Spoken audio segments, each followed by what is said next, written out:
एक स्वर्णकार मरण शैया पर था।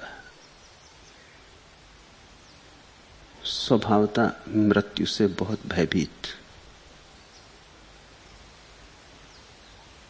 क्योंकि मृत्यु के लिए कोई तैयारी तो की नहीं थी, कोई भी करता नहीं है। जीवन ऐसे ही बीत जाता है और आखिरी घड़ी जब करीब आती है तब बेचैनी होती। उस दूर की यात्रा के लिए कुछ आयोजन तो किया नहीं था, बहुत घबराने लगा। उसके बेटों ने अपने पिता के जीवन के लिए भिक्षु संघ के साथ भगवान को निमंत्रित करके दान दिया। भोजनोपरांत पुत्रों ने कहा, बनते इस भोजन को हम लोगों ने पिता के जीवन के लिए दिया है, आप उन्हें आशीष दें कि उनकी आयु लंबी हो। मरता हुआ आदमी, मरणशैया पर पड़ा आदमी अभी भी आकांक्षा जीवन की ही करता है। तो इसका अर्थ हुआ कि जीवन से कुछ सीखा नहीं। इसका अर्थ हुआ कि जीवन की व्यर्थता दिखाई नहीं पड़ी। इसका अर्थ हुआ कि जीवन जिया ही नहीं, अन्यथा व्यर्थता दिखाई पड़ ही जाती। बुद्ध पुरुषों के पास जाकर भी लोग व्यर्थ की ही मांग करते हैं। आशीष भी मांगते हैं तो आसार के लिए मांगते हैं। उसके पुत्रों ने कहा, आशीष दें भगवान कि हमारे पिता की आयु लंबी हो। बुद्ध हंसे और उन्होंने मरण शैया पर पड़े वृद्ध से कहा, उपासक, अब तू जीवन का मोह छोड़। जीवेषणा मूढ़ता है, अब तो कम से कम मूढ़ता छोड़। अब तो कम से कम होश संभाल। अब तो जाग। तू बूढ़ा हुआ, तेरा शरीर पीले पत्ते के समान पक गया है और परलोक की यात्रा के लिए तेरे पास कोई पुण्य पाथे नहीं। मांगना हो तो उस संबंध में कुछ मांग। जिस यात्रा के लिए तू चला है उस यात्रा के लिए कलेवा भी तेरे पास नहीं, और यात्रा लंबी है। पुण्य पाथे तेरे पास नहीं, तेरी गठरी खाली है। ये जीवन तो गया, तू पीले पत्ते की भांति हो गया है। अब गिरा तब गिरा, जरा सा हवा का झोंका पर्याप्त होगा। और अभी भी तुम वृक्ष से चिपटे रहना चाहता है। अब तैयारी कर वृक्ष से गिरने की। और ये यात्रा जिस पर तू निकलेगा मृत्यु के बाद लंबी है। देह छूट जाएगी, देह से जो कमाया था वो भी छूट जाएगा। कुछ ऐसा कमाया है जो देह के पार, देह के बिना तेरे साथ जा सकता हो, उसे ही हम पुण्य कहते। पुण्य का अर्थ है कुछ ऐसी कमाई जो मौत न छीन सके। पुण्य का अर्थ है कुछ ऐसी कमाई जो देह की नहीं है, देहातीत है, ध्यान की है, समाधि की है। कुछ ऐसी कमाई जो आत्मिक है, जो आत्मा के साथ चलेगी, उसको पुण्य पाथेय कहते। पाथेय का अर्थ होता है यात्रा के लिए कलेवा। रास्ते में भूख लगेगी तो कुछ पाथेय होना चाहिए। तो बुद्ध ने कहा कि परलोक की यात्रा के लिए तेरे पास कोई पुण्य पाथेय नहीं, और अब भी तू जीवन की आकांक्षा करता है, और अब भी तू मांग रहा है कि और लंबा जीवन मिले। इतने लंबे जीवन से क्या पाया? बूढ़ा, काफी बूढ़ा था, 100 वर्ष का होगा। इतने लंबे जीवन से क्या पाया? अब मूढ़ता छोड़। 100 वर्ष में नहीं मिला तो 2-4 वर्ष और जी लेगा तो क्या मिलेगा? 100 वर्ष में गंवाया ही तो 2-4 वर्ष में और थोड़ा गंवा लेगा, और क्या होगा? बुद्ध ने कहा, अब जीवन की नहीं, अपनी खोज कर। अब अपनी प्रतिष्ठा कर, अपना केंद्र खोज। उसे खोज जो अमृत है। मौत से जूझने का वही उपाय है। मौत से जूझने का उपाय जीवन नहीं है, क्योंकि जीवन को तो मौत जीत ही लेती, सदा जीत लेती। देखा चिकित्सा शास्त्र ने कितना विकास कर लिया है, आदमी को कितनी औषधियां उपलब्ध हो गई, लेकिन मृत्यु की दर तो 100% की 100% है। जितने आदमी पैदा होते हैं उतने आदमी मरते हैं। मृत्यु की दर 100% ही रहेगी। मृत्यु की दर कभी कम नहीं होने वाली। चाहे दवाएं हों, चाहे आयोजन हो, आदमी थोड़ा लंबा जी लेगा, लेकिन मौत तो आनी ही है।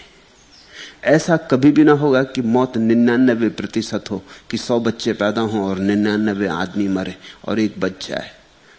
मृत्यु दर सुनिश्चित है। जीवन में तूने पाया क्या? बुद्ध उससे पूछने लगी। ये बात बड़ी कठोर है। मरते आदमी से ऐसी बात पूछनी नहीं चाहिए। मरते आदमी को तो हम सांत्वना देते,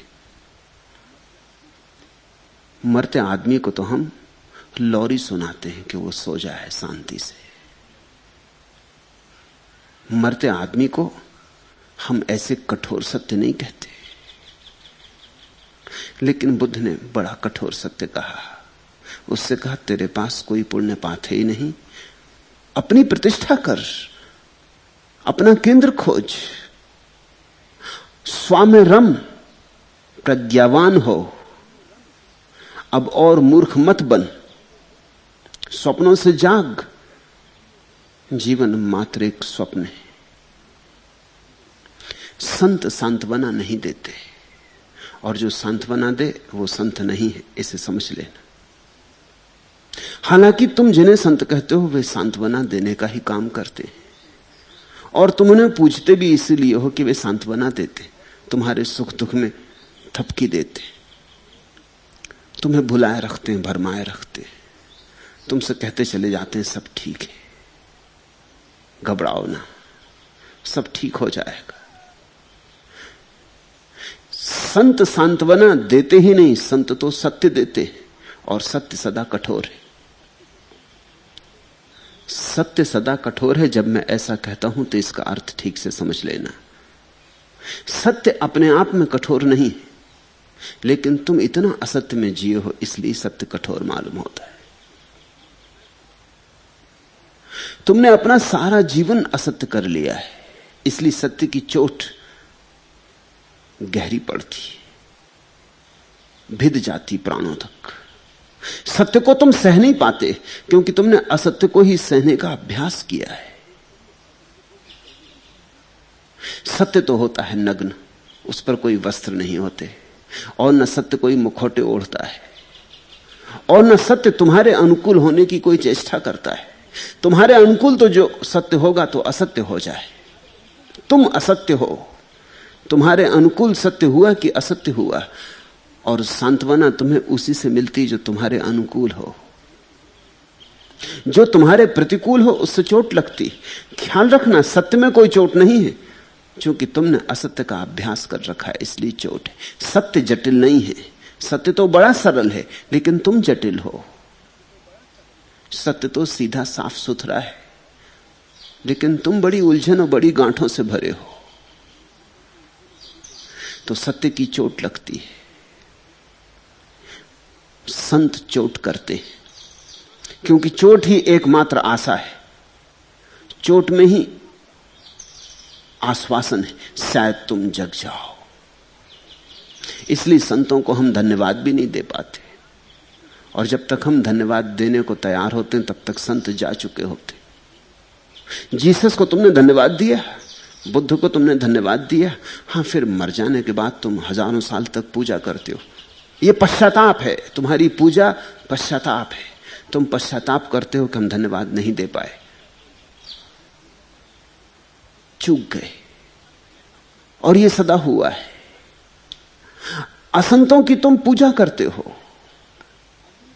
तुम जरा अपने मन की बात पहचानना, परखना, तुम किसे संत कहते हो? जिसके पास जाके तुम्हें सांत्वना मिल जाए। तुम्हारा संत सांत्वना का नाम है, जो तुम्हारी पीठ थपथपा दे, जो तुमसे कहते घबराओ मत, जो तुमसे कहते मेरा हाथ तुम्हारे सिर पर है, जो तुमसे कह दे मेरी आशीष तुम्हारे साथ है, जो तुमसे कह दे कि प्रार्थना कर लो परमात्मा सब ठीक कर देगा, कि ये मंत्र जप लो, कि ये ताबीज ले लो, इससे सब ठीक हो जाएगा, जो तुम्हें सस्ते नुस्खे दे देता है और सस्ते नुस्खों में तुम सो जाते हो, जो तुम्हें सांत्वना देता है वह तुम्हारा दुश्मन है, क्योंकि उसकी सांत्वना के कारण ही तुम जागोगे नहीं। उसकी सांत्वना एक तरह की सामक दवाई है, ट्रैंकुलाइजर, अच्छी लगती, मीठी लगती, पर जो मीठा लगता है वो सभी अमृत थोड़ी होता है। सच तो यह है कि जिसको भी तुम्हारे गले के भीतर जहर उतारना हो, उसे जहर पर मिठास का लेप करना पड़ता है। सांत्वना मीठा जहर है, मारेगा, इससे तुम जागोगे नहीं। इसलिए बुद्ध पुरुष चोट करते हैं, उनके वचन तीर की तरह छिद जाते हैं। जिनमें सामर्थ्य होता है सहने का, वो रूपांतरित हो जाते हैं, और जो कायर हैं भाग खड़े होते, वो नाराज हो जाते हैं सदा के लिए। वो फिर कभी बुद्ध के चरणों में नहीं आते, वो कभी उनके पास नहीं फटकते, वो सदा के लिए दुखी होकर नाराज हो जाते, वो दुश्मन हो जाते। तुम जरा ख्याल करना, तुम अपने मित्रों के दुश्मन हो जाते हो और अपने दुश्मनों को अपना मित्र समझ लेते हो। बुद्ध से कभी किसी ने कहा था कि आप इतनी कठोर बातें कह देते हैं, तो बुद्ध ने कहा क्योंकि मैं तुम्हारा कल्याण मित्र हूं। यह बड़ा प्यारा शब्द बुद्ध ने उपयोग किया, कल्याण मित्र। अन्यथा मुझे क्या प्रयोजन है कि तुम्हें चोट करूं? तुम्हें चोट करने में मुझे कुछ मजा नहीं आ रहा है। करुणा के कारण चोट कर रहा हूं, कल्याण मित्र हूं। जरा सोचो, ये घटना, आदमी मर रहा है, अभी तो उससे कहना था बिल्कुल ना घबराओ, अभी कहां मौत, अभी तो तुम जवान हो, अभी तो तुम्हारे चेहरे पर कैसी रौनक जवानी की, अभी कहां मरना है, अभी उठ बैठोगे, सब ठीक हो जाएगा, बीमारी है आई है चली जाएगी, घबराओ मत। और तुम्हारा पुण्य तो काफी बड़ा है, इतने बड़े पुण्य से तुम्हारी रक्षा होगी, परमात्मा तुम पर प्रसन्न है। ऐसा बुद्ध कहे होते तो शायद ये बूढ़ा प्रसन्न होता, शायद और दान दिया होता, और 2-4 दिन बुद्ध के लिए निमंत्रित किया होता। लेकिन बुद्ध ने तो बड़ी अजीब बात कही, उस मरते हुए बूढ़े को कहा कि अब तू जीवन का मोह छोड़, मूढ़ता काफी हो चुकी, 100 वर्ष कुछ कम नहीं होते, इतने दिन भटक लिया अंधा होके, अब तो आंखें खोल, इस जीवन में धरा क्या है जिसकी तू मांग कर रहा है? इससे मिला क्या है, मिलेगा क्या, कब किसको क्या मिला है? हाथ आखिर राख से भरे रह जाते। होश को संभाल। बुद्ध कहने लगे कुछ पुण्य पाथे इकट्ठा कर ले, तू बिल्कुल भिखारी है। स्वर्णकार बड़ा धनी था, वो श्रावस्ती नगर का सबसे बड़ा सुनार था, सबसे बड़ा सराफ था, उसके पास धन बहुत था। लेकिन बुद्ध उससे कह रहे हैं तू भिखारी है क्योंकि तेरे पास पुण्य पाथे नहीं, तेरे पास ध्यान तो बिल्कुल नहीं है, ये धन क्या काम पड़ेगा, ये जरा भी काम नहीं पड़ेगा, ये धन तो यहीं पड़ा रह जाएगा, तुझे अकेला जाना होगा। कुछ एक ऐसी बात सीख ले जो तेरे साथ जा सके, कोई तेरे संग हो सके, ना पत्नी होगी, ना बेटे होंगे, ना धन होगा, ना पद, ना ये बाहर से मिलने वाली प्रतिष्ठा होगी। आत्म प्रतिष्ठा कर ले, अपने में ठहर जा, कुछ अपने स्व को जगा ले, ताकि मौत की अंधेरी रात से तू रोशनी लिए गुजर जाए। एक एक शब्द समझने जैसा है। उससे कहा तू बूढ़ा हुआ, तेरा शरीर पीले पत्ते के समान पक गया है और अभी भी तेरी वासना जवान की, इसे ख्याल करना। शरीर तो बूढ़ा हो जाता है, वासना जवान ही बनी रहती, और वासना अगर जवान बनी रहती तो तुमने बाल धूप में पका लिए, फिर तुम्हारे जीवन में कोई प्रौढ़ता नहीं है। तुम्हारे जीवन में कुछ समझ,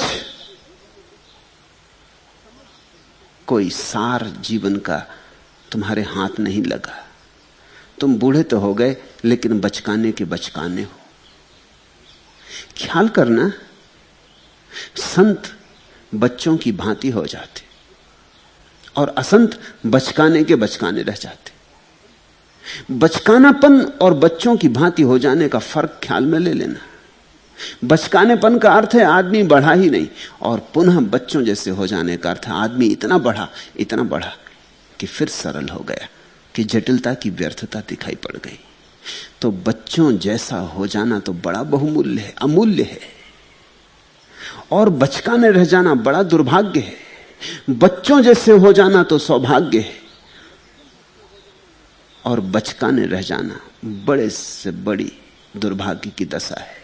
अब ये आदमी 100 वर्ष का हो गया, ये पीले पत्ते की तरह है, जरा सा हवा का झोंका, हवा के झोंके की भी जरूरत ना पड़ेगी, ये गिरेगा, बिना झोंके के भी गिर जाएगा। ये अपने पकने के कारण ही गिरने वाला है। मौत के किनारे खड़ा, घड़ी दो घड़ी की बात है, इस सीमा पर खड़े होकर भी पीछे देख रहा है, आगे नहीं देख रहा। जीवन को जकड़ रहा है, पकड़ रहा है, और थोड़ी देर रुक लूं, और थोड़ी देर रुक लूं। ख्याल करो, जब आदमी और थोड़ी देर रुकना चाहता है तो यह किस बात का सबूत होता है? यह इस बात का सबूत होता है कि जीवन को जी नहीं पाया। जिया जरूर ऊपर ऊपर, जीवन से पहचान न हुई, जीवन का सार इसके हाथ ना लगा, ऐसे ही ऊपर से बह गया जीवन। अगर ठीक से जी लिया होता तो अब जीवन को ना पकड़ता, अब तो खुशी से छोड़ने को राजी हो जाता, धन्यवाद देता कि चलो ठीक हुआ, एक दुख स्वप्न समाप्त हुआ, एक व्यर्थ की दौड़ का अंत आ गया। और ये भविष्य की तरफ देखता, ये पीछे की तरफ लौट के नहीं देखता। जीवन को पकड़ने वाला आदमी सोचेगा मेरे बेटे, उनकी शादी करनी, उनके बेटों के बेटे, और अब तो पोते भी हो गए और नाती और सब, इनका क्या होगा? इतना धन कमाया, इसका क्या होगा? क्या करूंगा, क्या नहीं करूंगा? अभी ये मौत बीच में आ गई, अभी तो बहुत काम अधूरे पड़े। वो पीछे लौटता है और पीछे का फैलाव देखता है। स्वभावतः 100 साल में उसने हजारों बातें शुरू की और हजारों बातें अधूरी रह गई। कोई बात पूरी तो कभी होती नहीं, क्योंकि एक में से दूसरी निकल आती, दूसरी में से तीसरी निकल आती और अधूरी ही रहती। तो 1000 काम अधूरे रह गए। वो चाहता थोड़ी देर और रुक जाता तो सब पूरा कर लेता, जैसे कि कोई कभी पूरा कर पाया है। वो आगे नहीं देखता, ऐसे रोते और झीकते ही मरता है। इसलिए मृत्यु से भी चूक जाता है, जीवन से तो चूका ही, मृत्यु से भी चूक जाता है। अगर तुम जीवन को जाग के देख लो तो भी सत्य उपलब्ध हो जाए, अगर तुम मृत्यु को जाग कर देख लो तो भी सत्य उपलब्ध हो जाए, क्योंकि सत्य तो जाग कर देखने में उपलब्ध होता है। किस चीज के प्रति जागे, इससे बहुत अंतर नहीं पड़ता। इस वृद्ध को ही बुद्ध ने आज के 5 सूत्र कहे थे, ये 5 गाथाएं। पंडु पलासो व दानिसी यम पुरिसापि चातम उपट्ठिता उयोग मुखे च तिष्ठसि पाथे यम्पि चाते न विज्जति। तू पीले पत्ते के समान हो गया, यमदूत तेरे पास खड़े हैं, तू प्रयाण के लिए तैयार है और तेरे पास पाथे कुछ भी नहीं। अतः तू अपने लिए द्वीप बना, उद्योग कर, पंडित बन, मल धो डाल और निर्दोष बन, तब तू दिव्य आरिभूमि को प्राप्त करेगा। सो करो ही दीप मत्तनो क्षिपम वायम पंडितो भव, निद्धंत मलो अनंगणो दिव्यम अरिय भूमि मेहिसी। तू पीले पत्ते के समान हो गया। तो बुद्ध पहले तो उसे यह कहते हैं कि तेरी मौत आ गई, अब तू जीवन की बात छोड़। कल तक तो तू टाल सकता था, स्थगित कर सकता था कि आज थोड़ी मौत है, ऐसे ही तो हम सब टाल रहे हैं। हम कहते हैं आज तो जिंदा हैं, कल जब आएगी मौत तब देखेंगे। अभी आती कहां, अभी तो जवान हैं, बूढ़े होंगे तब देखेंगे। बूढ़ा भी सोचता है अभी इतने बूढ़े थोड़ी हो गए कि मर ही जाएंगे। कभी कोई आदमी इस तरह तो सोचते नहीं कि मर जाऊंगा, वो यही सोचता है जीऊंगा, अभी तो बहुत जीऊंगा, अभी क्या बिगड़ा है, अभी तो सब ठीक है। बुद्ध उससे कहने लगे कि अब तक तो तू टाल सकता था, आज टालने की कोई जगह ना रही। तू पीले पत्ते के समान है और यमदूत तेरे खाट के आसपास खड़े, मैं उन्हें देख रहा हूं, चाहे तुझे दिखाई ना पड़ते हो। मौत आ गई, अब तू जीवन के संबंध में सोचना छोड़, अब तू मौत के संबंध में सोच ले। जीवन तो चूका ही चूका, गया सो गया, अब उस पर कुछ किया नहीं जा सकता। तूने मुझे बहुत देर में बुलाया है, बुद्ध ने कहा होगा, मरते वक्त बुलाया है, मगर अभी भी जो थोड़ी घड़ी दो घड़ी बची, पल दो पल बचे, इनका भी ठीक उपयोग कर ले तो कुछ हो सकता है। यमदूत तेरे पास आ खड़े, जरा गौर से देख, मौत आ ही गई है, मेरे आशीष कुछ काम ना पड़ेंगे, और इस तरह के आशीष में देता भी नहीं। मेरे पास लोग आ जाते हैं इस तरह के आशीष मांगने। इस देश में असंतों की इतनी लंबी परंपरा है कि लोग यही भूल गए हैं कि किस बात के लिए आशीष मांगना और किस बात के लिए आशीष नहीं मांगना। कोई आ जाता है कि अदालत में मुकदमा, आशीर्वाद दे दीजिए कि मुकदमा जीत जाऊं। कोई आ जाता है कि लड़के को नौकरी नहीं मिल रही, आशीष दे दीजिए कि लड़के को नौकरी मिल जाए। एक महिला 2-4 दिन पहले सन्यास ली। मैंने पूछा कुछ पूछना तो नहीं? उसने कहा नहीं, और तो सब ठीक, मेरे लड़के पढ़ते लिखते नहीं, स्कूल नहीं जाते, और जाते भी हैं तो कुछ पढ़ाई लिखाई नहीं करते, कुछ आशीर्वाद दे दीजिए।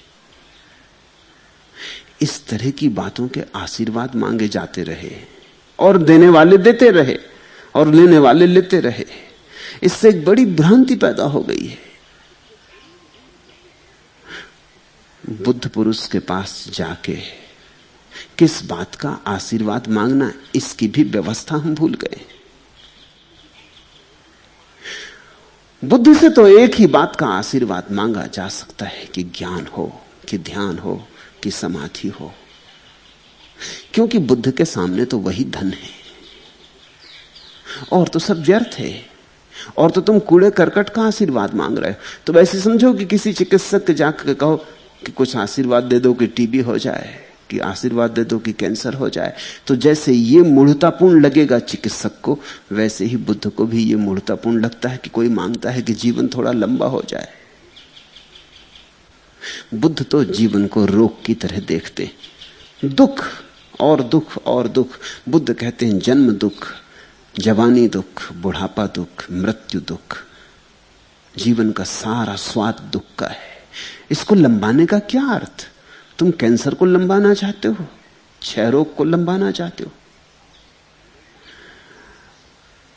बुद्ध ने उसे काफी झकझोरा होगा, उस मरते आदमी के साथ बड़ी कठोरता की। उनकी करुणा अपार रही होगी, अन्यथा मरते पर तो वो सोचते कि अब जाने भी दो, जिंदगी भर तो जागा नहीं, अब क्या जागेगा, छोड़ो भी, अब मरते वक्त इसको शांति से मर जाने दो। नहीं, लेकिन बुद्ध ने उसे मरते वक्त झकझोरा। क्यों? क्योंकि सत्य कुछ ऐसी बात है कि कभी कभी क्षण में हो जाती, इसलिए एक क्षण भी खोया नहीं जा सकता। सत्य कुछ ऐसी बात है कि अगर चोट लग जाए, अगर आदमी हिम्मतवर हो, साहसी हो, हृदय वाला हो और चोट खा जाए तो एक क्षण में भी घट जाता है। इसलिए आखिरी बूंद तक जीवन की बुद्ध पुरुष चेष्टा करते हैं कि तुम जग जाओ। वो अंततः तुम्हें, अंतिम तक तुम्हें झकझोरे जाते हैं। कहा कि तू प्रयाण के लिए तैयार है और तेरे पास पाथे कुछ नहीं। खूब दुखी कर दिया होगा उस आदमी को। एक तो मौत, एक तो मर रहा हूं, जो था वो छूट रहा है, बेटे बेटी, परिवार, धन संपत्ति, जीवन भर की कमाई सब छूट जा रही, और एक ये सज्जन आ गए और ये सज्जन कह रहे हैं कि तेरे हाथ में कुछ नहीं, तो बिल्कुल खाली जा रहा है और यात्रा तो होने वाली, मौत आ गई, ये यमदूत खड़े, पालकी तैयार है, अब जल्दी बिठा के तुझे ले जाएंगे, और तेरे पास रास्ते के लिए पाथे भी नहीं है। और तो बात छोड़, ऐसा भी नहीं कि थोड़े बहुत पैसे रास्ते के लिए डाल दिए होते उन्होंने, वो भी तेरे पास नहीं है। तेरे पास ध्यान की कौड़ी भी नहीं है। खूब दुखी कर दिया होगा इस आदमी को, मगर समझना, बहुत दुख में ही शायद तुम जाग सको। सुख में तो आदमी सो जाता है, दुख में जाग सकता है। सुख में तो नींद आ जाती, पीड़ा में नींद नहीं आती। बुद्ध ने ऐसी चोट की है उसके कलेजे पर कि अगर कलेजा होगा तो छार छार हो ही जाएगा।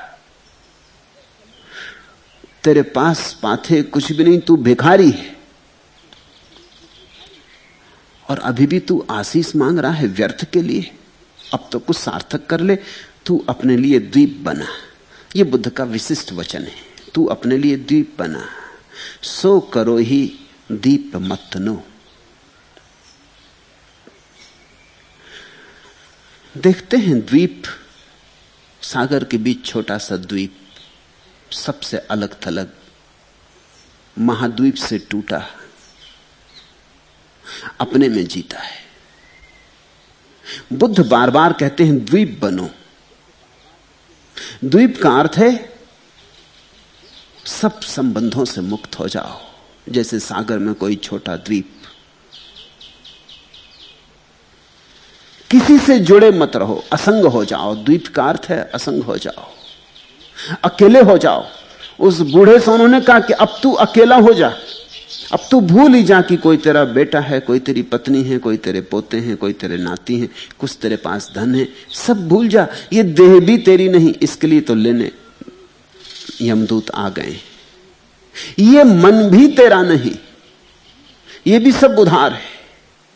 अब तू सारे संबंध छोड़ दे, अब तू असंग हो जा। इस मृत्यु की आखिरी घड़ी में तू एक काम कर ले, अपने सब नाते तोड़ दे, अपने सब सेतु गिरा दे, असंग और अकेला द्वीप की भांति हो जा। ऐसा असंग और अकेला होकर तू मुक्त हो जाएगा, फिर मृत्यु मोक्ष बन जाती। समझना, जो अकेला होकर मरता है वो मुक्त हो जाता है, जो संबंधों से जुड़ा मरता है वो फिर पैदा हो जाता है, फिर जीवन में लौट आता है। जब तक तुम्हें दूसरे की जरूरत है तब तक तुम वापस आते रहोगे, तब तक वापस आना ही पड़ेगा, क्योंकि दूसरा तो यही मिलता है और कहीं मिलता नहीं। पति मरते वक्त अगर पत्नी की आकांक्षा रखता है फिर लौट आएगा, पत्नी मरते वक्त पति की आकांक्षा करती फिर लौट आएगी।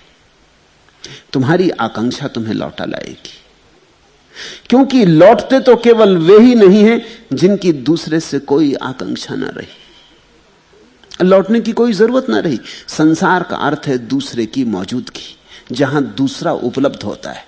पत्नी मिल सकती, पति मिल सकता, मित्र मिल सकता, बेटे बेटियां मिल सकती, जहां दूसरा मिल सकता है वह स्थल है संसार। और मोक्ष का अर्थ है जहां तुम निपट अकेले हो, कैवल्य की दशा, जहां तुम्हारे अतिरिक्त कोई भी नहीं, तुम हो और बस तुम हो, जहां अनंत तक तुम ही तुम हो और कोई दूसरा नहीं, जहां तुम हल्लो भी ना कह सकोगे, जयराम जी भी ना कह सकोगे किसी से। उस दशा में जाने की तैयारी तो उसी की हो सकती है जो जीवन से सारे संबंध तोड़ के गया हो, जिसने पीछे लौट के भी ना देखा हो, जो पूरी विदा ले लिया हो संसार से। इस धारणा को बुद्ध कहते हैं द्वीप बनना। सो करो ही दीप मत नो, खिप्पम वायम पंडितो भव। और बुद्ध कहते हैं ऐसा जो द्वीप बन गया हो ऐसा ही व्यक्ति पंडित है। पंडित का अर्थ तुम ऐसा मत जानना जैसा पंडित का अब अर्थ हो गया है। पंडित का मौलिक अर्थ होता है प्रज्ञा को उपलब्ध, जिसके भीतर की ज्योति जग गई। अब तो पंडित का अर्थ होता है जिसके पास शास्त्र का कूड़ा करकट काफी है, जिसके पास सूचनाएं बहुत हैं, जिसके भीतर की ज्योति तो बिल्कुल नहीं जली, लेकिन जिसने बाहर से धुआं काफी इकट्ठा कर लिया है और तुमने कहावत तो सुनी होगी ना, जहां जहां धुआं वहां वहां आग। तो पंडित का अर्थ है आज ऐसा आदमी जिसने खूब धुआं इकट्ठा कर लिया है चारों तरफ, और स्वभावतः बाहर से जो लोग देखते हैं वो सोचते हैं जहां जहां धुआं वहां वहां आग। जब इतना धुआं है तो आग भी होगी। लेकिन तुम ऐसा इंतजाम कर सकते हो, ये तर्क का पुराना नियम काम नहीं देगा। तुम तो धुएं की टंकी रख सकते हो अपने बना के, और धुआं निकालते रहो, घर पूरे मोहल्ले को धोखा देते रहो कि आग जल रही है, और आग बिल्कुल ना हो, सिर्फ धुएं की टंकी। उधार धुआं लाया जा सकता है। पंडित बुद्ध कहते थे उस आदमी को जिसके भीतर की ज्योति जग गई। और सच तो यह है, जब वह भीतर की ज्योति जगती तो धुआं होता ही नहीं। तुमने देखा, आग के जलने से धुआं पैदा नहीं होता। धुआं पैदा होने का कारण दूसरा है। लकड़ी गीली होती इसलिए, जितनी लकड़ी सूखी होती है उतना ही कम धुआं पैदा होता है। लकड़ी अगर पूरी पूरी सूखी हो तो धुआं पैदा नहीं होता। तो धुआं आग से पैदा नहीं होता, धुआं तो लकड़ी में छिपे पानी से पैदा होता है। लकड़ी गीली होती तो धुआंरा हो जाता है। जिसके भीतर की आग सच में जली और जिसने अपने को ध्यान में सुखाया था, और जिसके भीतर की वासना का सारा गीलापन, वासना का सारी आर्द्रता, सारा पानी सूख गया था, जिसके भीतर कोई वासना की दौड़ न रही थी, जो काष्ठवत हो गया था। इसलिए पुराना एक शब्द है काष्ठ समाधि। ऐसा हो जाता है व्यक्ति जैसे सूखी लकड़ी, काष्ठवत, और तब एक आग जलती। उस आग में फिर कोई धुआं नहीं होता। वो आग अपनी होती, उधार नहीं होती, किसी और की नहीं होती। और वो आग बिना ईंधन के जलती है, बिन बाती बिन तेल। न तो उसके लिए बाती की जरूरत होती, न तेल की जरूरत होती। वह अपूर्व चमत्कार है। एक ऐसा ज्ञान तुम्हारे भीतर घटता है जो बाहर से आया ही नहीं, जो तुम्हारे भीतर ही आविर्भूत होता है। उस दशा को बुद्ध कहते हैं पंडित। सो करो ही दीप मतनो खिप्पम वायम पंडितो भव। अब तो तू दीप बन जा, अब तो तू पंडित बन, उद्योग कर, मल धो डाल और निर्दोष बन। अब और मल इकट्ठा मत कर, अब और जीवन मत मांग, अब तो कुछ मांग ही मत। अब तो जो मौत द्वार पर आ गई उसे स्वीकार कर ले, स्वागत से स्वीकार कर ले, तथाता भाव को उपलब्ध हो, उसमें उतर जा। अन्यथा की कोई मांग ना करते हुए। मल का अर्थ होता है मांग, मल का अर्थ होता है ऐसा हो जाए, वैसा हो जाए। मल का अर्थ होता है मैं जैसा चाहूं वैसा हो जाए।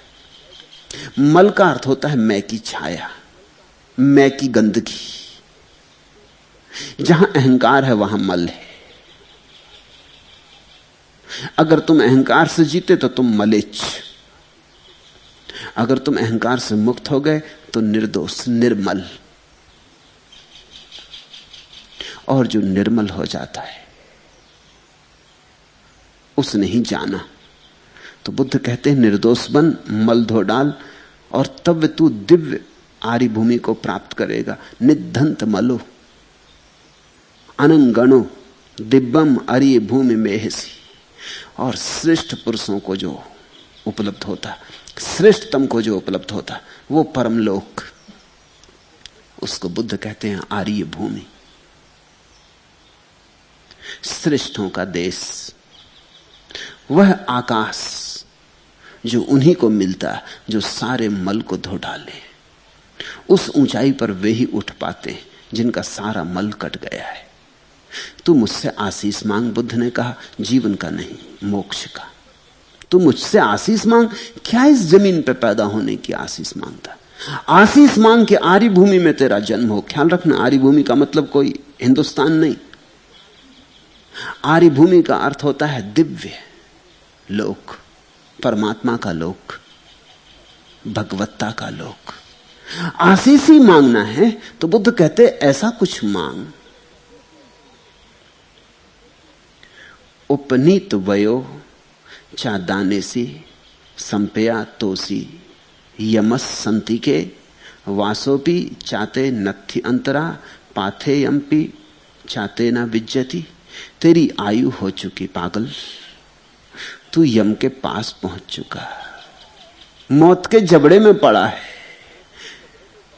तेरा निवास स्थल भी नहीं है और मध्यंतर के लिए तेरे पास पाथे भी नहीं।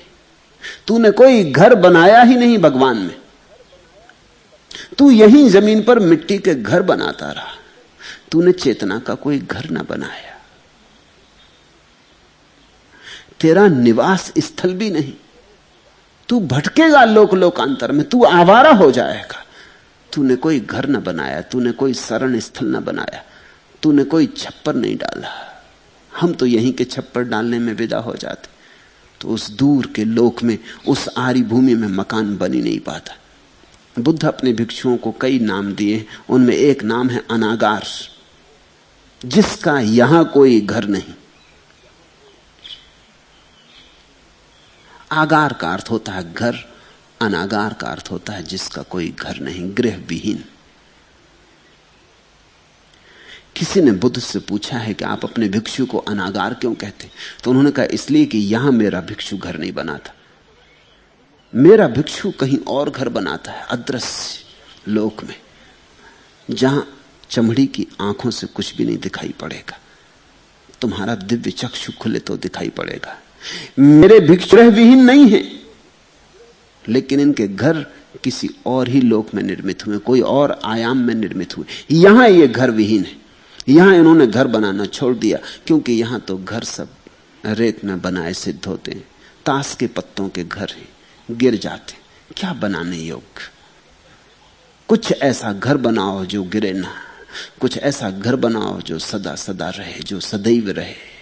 तो बुद्ध उससे कहने लगे वासोपी चाहते नत्थि, तेरा कोई घर भी नहीं।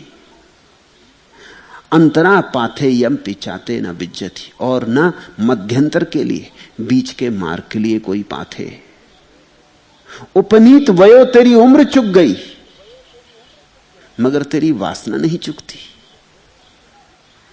तो फिर जन्मेगा, फिर गर्भ में पड़ेगा, फिर उतर आएगा, फिर आवागमन हो जाएगा, फिर यही चक्कर जो तूने किया है बहुत बार, वही तू फिर करेगा। इस देश की जो सबसे अनूठी खोज है, जो मनुष्य जाति के लिए इस देश का सबसे बड़ा दान है, वह है आवागमन से मुक्त होने की धारणा। मनुष्य जाति के किसी और अंश ने कभी इस धारणा को नहीं उपजाया। पूर्व ने, विशेषकर भारत ने, इस धारणा को जन्म दिया कि हम बहुत बार पैदा हो चुके, और हर बार पैदा हो के हमने वही किया जो हम अभी कर रहे हैं, और हम फिर पैदा होना चाहते हैं और हम फिर यही करेंगे। तो हमारी मूढ़ता हद की होगी, क्योंकि इतनी पुनरुक्ति तो मूढ़ ही कर सकता है। जिसमें थोड़ी बुद्धि है वो पुनरुक्ति क्यों करेगा? वो कहेगा ये चाक जिसमें मैं बंधा हुआ घूम रहा हूं अब बंद होना चाहिए। तो बुद्ध उससे कहने लगे तेरी आयु हो चुकी लेकिन तेरी वासना नहीं चुकती। यम के मुंह में बैठा है फिर भी जीवन की आकांक्षा करता है। सो करो ही दीप मतनो खिप्पम वायम पंडितो भव। मैं तुझसे फिर कहता, बुद्ध ने कहा, फिर कहता हूं कि तू अपने लिए दीप बना, उद्योग कर, पंडित बन। निधंत मलो अनंगणो न पुनः जाति जरम उपहेसी। मल धो डाल, निर्दोष बन। मैं तुझे आशीष देता हूं कि अगर तू थोड़ा उद्योग करे तो फिर तेरा न कोई जन्म होगा और न फिर तेरी कोई मृत्यु होगी। फिर तू जन्म और जरा को प्राप्त नहीं होगा। निधंत मलो अनंगणो न पुनः जाति जरम उपहेसी। यही बुद्धों का आशीष हो सकता है कि फिर तुम्हारा जन्म ना हो। बड़ा अजीब सा लगेगा, क्योंकि हम तो लोगों को इस तरह का आशीष देते हैं कि तुम्हारी लंबी आयु हो, खूब जियो, जुग जुग जियो। बुद्ध पुरुष कहते हैं कि आशीष कि फिर कभी ना जियो, कि फिर कभी ना जन्मो, क्योंकि जन्म होगा तो फिर मौत होगी, जन्म होगा तो फिर बुढ़ापा होगा, जन्म होगा तो फिर दुख पीड़ा होगी, जन्म होगा तो फिर चिंता संताप होगा। इसलिए जन्म ही ना हो, ऐसा आशीष दुनिया में कहीं और नहीं दिया गया है। सिर्फ इस देश में ऐसा आशीष दिया गया है कि तुम्हारा कभी जन्म ना हो, तुम्हारा फिर कभी कोई आना ना हो, तुम अनागामी हो जाओ। बुद्ध ने कहा आशीष मांगता है तो ऐसा आशीष ले।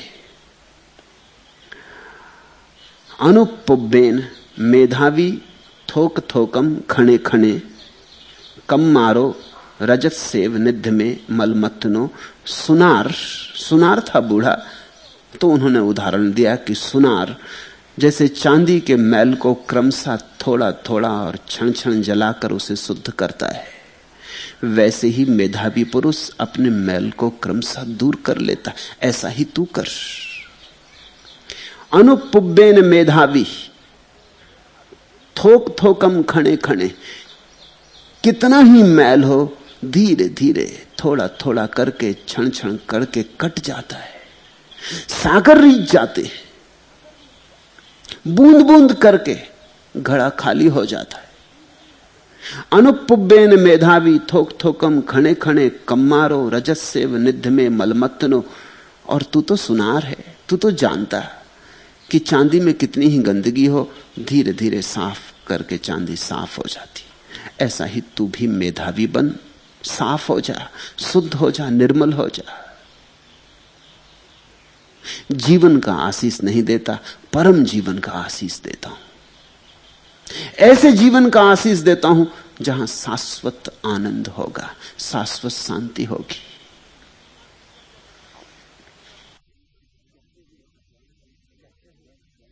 कहते हैं वह स्वर्णकार सांत्वना की जगह यह चोट करने वाली बात सुन पहले तो बहुत चौंका, पहले तो हतप्रभ रह गया होगा।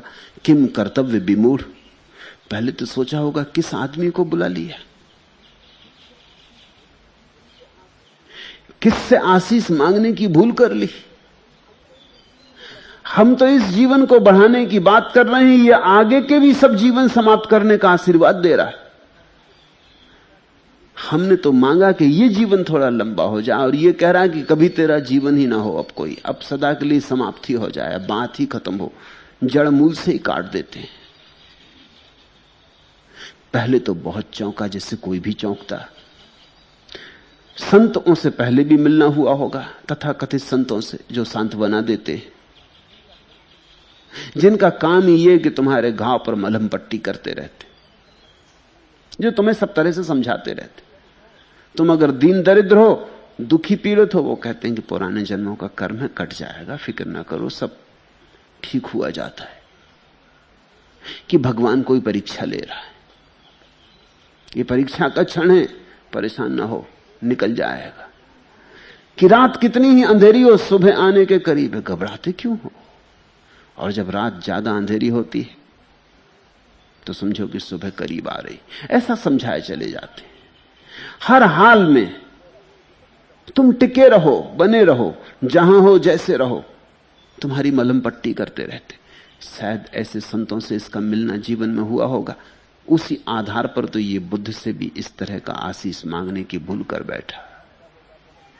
चौंका होगा, बहुत निश्चित चौंका होगा। सांत्वना की जगह या चोट करने वाली बात, ये कठोर सत्य, ये कड़वी बात, लेकिन आदमी हिम्मत का था। चोट घर कर गई, एक बिजली जैसे कौंध गई, और इस बिजली की कौंध में उसके जीवन के अंतिम क्षण ज्योतिर्मय हो गए। उसे बात साफ साफ दिखाई पड़ गई। दो टूक थी बात, सीधी थी, लाग लगाव कुछ भी न था, छल कपट कुछ भी न था। बात में कोई बड़े सिद्धांत का जाल नहीं था, सीधी सीधी थी, सुनार के समझ में आ सके ऐसी थी। इसलिए सुनार का उल्लेख भी बुद्ध ने किया था। जैसे किसी ने अंधेरे में अचानक प्रकाश जला दिया हो, मसाल जला दी हो, ऐसे उसे बात साफ दिखाई पड़ गई। देखा होगा उसने गौर से तो उसे भी यमदूत दिखाई पड़ गए होंगे। बात तो सच्ची थी, कितनी ही कड़वी हो सच तो थी ही, कितना ही नग्न हो सत्य, झुटलाया नहीं जा सकता था। कायर होता, कमजोर होता तो शायद झुटला देता। कहता अपने बेटों से कि किसको लेवा लाए हो? अरे किसी संत को लाओ। किस तरह के आदमी को लेवा लाए? मैं मर रहा हूं, मैं चाहता हूं कि थोड़ी सी कोई शांति मुझे दे, समझाए। और ये आदमी और जो कुछ थोड़ी बहुत शांति है वो भी छीने ले रहा। ये मेरे पैर के नीचे की जमीन खिसका ले रहा। किसको यहां ले आयो? लेकिन आदमी हिम्मत कर रहा होगा। उसने बात को हटाया नहीं, जाने दिया। हृदय में काटती थी, दुखती थी, पीड़ा होती थी, लेकिन बात जाने थी। एक बिजली की भांति उसके अंतिम क्षण ज्योतिर्मय हो गए। सांत्वना देते भी नहीं संत, उसे उस क्षण दिखाई पड़ा। संत तो वही जो सत्य देता है, उसे उस क्षण दिखाई पड़ा। फिर चाहे कितना ही कड़वा क्यों ना हो, और दवाएं कड़वी होती ही हैं। उसे ये बात समझ में पड़ी। दवाएं लेता भी रहा होगा, बीमार था, वर्षों से खाट पर लगा था, तो उसे ख्याल में आया होगा दवाएं कड़वी होती भी हैं। वह स्वर्णकार श्रोतापत्ति फल को पाकर मरा, वह धन्य भागी था। बुद्ध जैसा वैद्य जीवन के अंतिम क्षण में भी मिल जाए तो बड़ा धन्य भाग है। श्रोतापत्ति फल को पाकर मरा, वो ध्यान की धारा में प्रविष्ट हो गया। ये एक चौंकाने वाली बात, ये एक चोट तलवार की जैसे उसके मोह के जाल को काट गई। उसने बुद्ध के चरणों में सिर रख दिया, झुक गया, समर्पित हो गया। उसने धन्यवाद दिया बुद्ध को। उसने कहा कोई हर्ज नहीं, जीवन भर भटका, कोई हर्ज नहीं। अगर सुबह का भूला सांझ भी घर आ जाए तो भूला तो नहीं कहलाता। चलो सांझ ही सही, सूरज ढलते ढलते सही घर आ गया, बात समझ में आ गई। उसने पीछे लौट के देखना बंद कर दिया। जैसे ही तुम पीछे लौट के देखना बंद करते हो और जीवन की कामना और वासना को छोड़ देते हो, वैसे ही शांति फलित हो जाती, वैसे ही ध्यान लग जाता। विचार अपने आप चले जाते हैं जब वासना चली जाए। विचार तो वासना की छाया है, वासना के जाए बिना जाते नहीं। तुम कितने ही विचारों को हटाओ, जब तक वासना घर जमाए बैठी तब तक विचार आते ही रहेंगे। जब तक वासना का वृक्ष है तब तक विचारों के पक्षी उस पर डेरा डालते ही रहेंगे, आते ही रहेंगे। वासना का वृक्ष ही कट जाए तो फिर पक्षी आने अपने आप बंद हो जाते। और ये एक क्षण में हुआ। ये बुद्ध विचार की एक अनूठी प्रक्रिया है।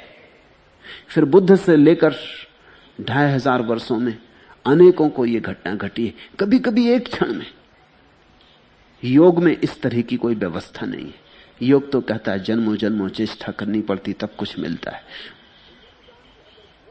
बुद्ध ने कहा कि अगर बोध की क्षमता हो, अगर साहस हो, अगर हिम्मत हो अज्ञात में उतरने की, तो एक क्षण में भी हो जाता है। कोई अनंत काल तक प्रतीक्षा करने की जरूरत नहीं, श्रम करने की जरूरत नहीं। त्वरा चाहिए, तीव्रता चाहिए। अगर तीव्रता हो तो एक क्षण में लपट पैदा हो जाती, और अगर तीव्रता ना हो तो तुम जन्म जन्म कोशिश करते रहो, अधूरी अधूरी कोशिश, कुनकुनी कुनकुनी कोशिश, कुछ परिणाम नहीं होता। आग जलती ही नहीं, पानी कभी भाप बनता ही नहीं, तुम कभी आकाश में उड़ते ही नहीं, पंख तुम्हें कभी लगते ही नहीं। ख्याल रखना, लोग मुझसे कभी कभी आके पूछते हैं कि समाधि कितने समय में फलित होगी। मैं उनसे कहता हूं तुम पर निर्भर करता है। समाधि का कोई हिसाब नहीं है कि 6 साल में कि 12 साल में। महावीर को 12 साल में हुई, बुद्ध को 6 साल में हुई। किसी को 80 साल भी लगते हैं, किसी को 80 जन्म भी लगते, किसी को क्षण में भी हुई।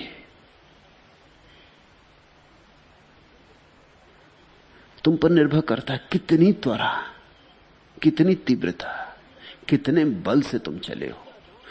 तुमने अपने को पूरा दांव पर लगाया तो एक क्षण में भी हुई, और तुमने धीरे धीरे दांव पर लगाया। दांव पर लगाया नहीं मतलब धीरे धीरे सौदा करने की कोशिश की कि देखें शायद इतने से हो जाए, कि देखें शायद इतने से हो जाए, तो काफी समय लग जाता है।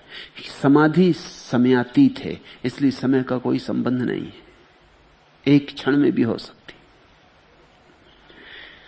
यह बूढ़ा श्रोतापत्ति फल को उत्पन्न होकर मरा। श्रोतापत्ति फल शुरुआत है और मोक्ष अंत है। श्रोतापत्ति फल का अर्थ होता है स्रोत में उतर गया, धारा में उतर गया, और जो धारा में उतर गया वो सागर पहुंच ही जाएगा। अब कुछ देर की बात ना रही, पहुंचा ही है।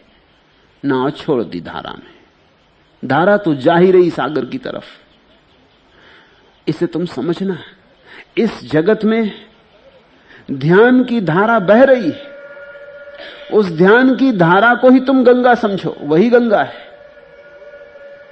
उसी में नहाने से तुम पवित्र हो जाओगे, और तो सारी गंगाएं व्यर्थ है।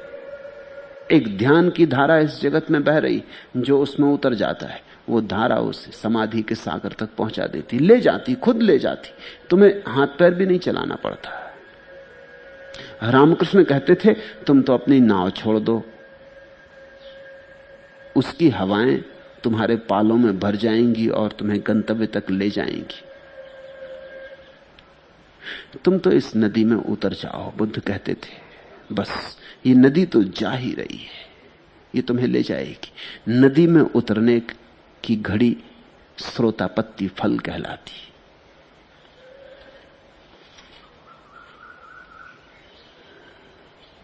वह स्वर्णकार श्रोतापत्ति फल को पाकर मरा, मर गया, उसी घड़ी मर गया। बुद्ध मौजूद थे और मर गया। धन्य भागी था। बुद्ध के सानिध्य में मृत्यु घट जाए तो और क्या धन्य भाग। चाहे जीवन भर भटका हो, लेकिन सांझ उन चरणों में आ गया जिन चरणों में पहुंच जाने से सब मिल जाता है। बुद्ध के चरणों में सिर रखे और मर गया। बुद्ध के चरणों में जिसका सिर झुका हो और मर जाए, शायद तुम्हें समझ में भी ना आए कि इसमें कैसा क्या धन्य भाग। इसमें बड़ा धन्य भाग। श्रोतापत्ति फल उत्पन्न हो गया, बुद्ध की धारा में झुक गया, उतर गया, बुद्ध के साथ भांवर पाड़ ली, बुद्ध के साथ गठबंधन हो गया, बुद्ध की विराट ऊर्जा में यह भी लीन हो गया। इसने जरा भी नानुच न की, तर्क विवाद न किया, फुर्सत भी न थी, समय भी न था। शायद जीवन अभी और होता तो ये सोचता कि कल आऊंगा, सोचूंगा, विचारूंगा। शायद अभी जवान होता तो कहता अभी तो जवान हूं, सन्यास तो बुढ़ापे के लिए है, समर्पण तो बुढ़ापे के लिए, अभी तो बहुत कुछ संसार में करना है, कर लूं तब आऊंगा, जरूर आऊंगा। आपकी बात जस्ती, मगर अभी मेरा समय नहीं आया। लेकिन इसको दिख गया होगा कि बात तो सच है, पत्ता तो पीला हो गया है बिल्कुल। ये झुटला रहा होगा, दिखाई तो खुद भी पड़ता है। कितना झुटलाओ तो भी भीतर तो दिखाई पड़ता रहता है। कोई अपने को कितनी देर धोखा दे सकता है। धोखे के बीच में सच उभरता है। इसको भी लगता तो हो गई, हालांकि इसके बेटे कहते होंगे नहीं नहीं अभी कहां मरना, अभी तो आप बिल्कुल स्वस्थ हैं। चिकित्सक आता होगा, वो कहता होगा नहीं सब ठीक चल रहा है, बस दवा लेते जाएं, कुछ दिन में उठाएंगे, सब ठीक हो जाने वाला, कुछ दिन में जल्दी ही अपने पैर पे चलने लगेंगे। चिकित्सक भी कहता होगा, बेटे भी कहते होंगे, परिजन आते होंगे, परिवार के लोग, और सबकी आंखों में इसको दिखाई पड़ता होगा पीला पत्ता। सबकी आंखों में इसको दिखाई पड़ता होगा कि मैं मर रहा हूं। सबके चेहरे कहते होंगे कि अब भाई बचने की उम्मीद नहीं। कहते कुछ होंगे, बतलाते कुछ होंगे, लेकिन छुप तो नहीं सकता। फिर इसको खुद भी तो पता चलता होगा, हाथ हिलाना मुश्किल हो गया, सांस लेना मुश्किल हो गया, ऊर्जा रोज रोज डूबी जाती है। बुद्ध ने सीधी सीधी बात कह दी। ये बुद्ध की ईमानदारी उसे छू गई। मित्र थे, परिजन थे, चिकित्सक थे, वो कहते थे नहीं बचोगे। बुद्ध ने कहा बचना बचना सब बकवास, मेरा आशीष भी कुछ काम नहीं आएगा, और ऐसा आशीष मैं देता भी नहीं, और ऐसा आशीष तू मांग भी नहीं। ये मौत तेरे चारों तरफ घेरे खड़ी है, यमदूत मौजूद है, डोली तैयार है, किसी भी क्षण बैठ जाना पड़ेगा। अब सोच ले, भीतर प्रतिष्ठित हो जा, ध्यान की किरण को पकड़ ले, वासना को छोड़ दे। उसे यह बात दिख गई होगी कि मौत चारों तरफ घिरी। उस मौत के घेराव को देखकर वो बुद्ध के चरणों में झुक गया होगा। समय भी न था स्थगित करने को, पोस्टपोन करने को, कि कहे कि कल की जरा सोच लूं। और मैं तुमसे कहता हूं कि यह घटना बड़ी अर्थपूर्ण है। ऐसी ही दशा प्रत्येक मनुष्य की है। कोई ऐसे ही थोड़ी कि जब आदमी पीले पत्ता होता तब मरता है, हरे पत्ते मर जाते। मौत कुछ बुढ़ापे में थोड़ी आती, जवानी में आ जाती। मौत कुछ हिसाब थोड़ी रखती, मौत कोई नियम थोड़ी मानती है, किसी भी घड़ी आ सकती। तुम भी इसी दशा में हो जिस दशा में यह स्वर्णकार था। इससे रत्ती भर दशा भिन्न नहीं है। जरूरी नहीं कि कल भी तुम सभी यहां होगे, कोई विदा हो सकता है।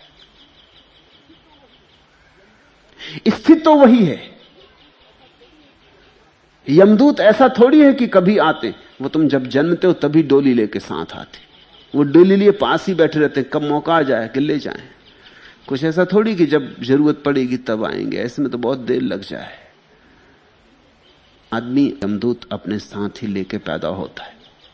वो डोली तुम साथ ही लेके आए हो, तुम्हारी अर्थी बंधी हुई रखी है, देर अबेर बंध जाएगी। इसे तुम घटना को ऐसा मत सोचना कि ठीक है उस बूढ़े आदमी को ही ठीक है, अपने से कुछ इसका संबंध नहीं। शायद तुम ये भी सोच रहे हो कि मैं तुमसे ये कहानी क्यों कह रहा हूं, ये तो बूढ़ों को कहनी चाहिए। तुम भी उसी दशा में हो। एक दिन का पैदा हुआ बच्चा भी उसी दशा में है। जिसने पहली सांस ली वो बच्चा भी उसी दशा में, क्योंकि कई बार तो पहली सांस के बाद ही दूसरी सांस नहीं आती। जो बच्चा पैदा हो गया उसके पास मौत घिरी है। कब आएगी इसका पक्का पता नहीं है, लेकिन एक बात तो पक्की है कि आएगी, आ ही गई है, तुम्हें घेर के बैठी। फिर तुम अगर सोचो कि कल निर्णय करेंगे तो क्या पता बीच में आ जाए, तो निर्णय कभी ना हो पाए। इसलिए जिस व्यक्ति को जीवन में क्रांति लानी, उसके लिए समय नहीं है, उसके लिए यही क्षण है, एक ही क्षण है। इस क्षण में झुक जाए तो झुक जाए, इस क्षण में श्रोतापत्ति फल पैदा हो जाए तो हो जाए, या तो अभी या कभी नहीं, क्योंकि अभी के अतिरिक्त कोई समय ही नहीं। झुक गया बुद्ध के चरणों में झुके झुके मर गया। अपूर्व धनभागी था, समर्पण की दशा में मर गया। बुद्ध की उस चौंती हुई रोशनी में मर गया, उस भाव को समझता हुआ मर गया। बेटे तो रोए होंगे, परिवार तो रोया होगा, क्योंकि उनको तो यह दिखाई भी ना पड़ा होगा क्या हुआ। लेकिन बुद्ध प्रसन्न हुए होंगे, बुद्ध के जागरूक भिक्षु समझे होंगे, उनने समझा होगा कि अपूर्व घटा। इसलिए तो ये कथा धम्मपद में सम्मिलित कर ली गई।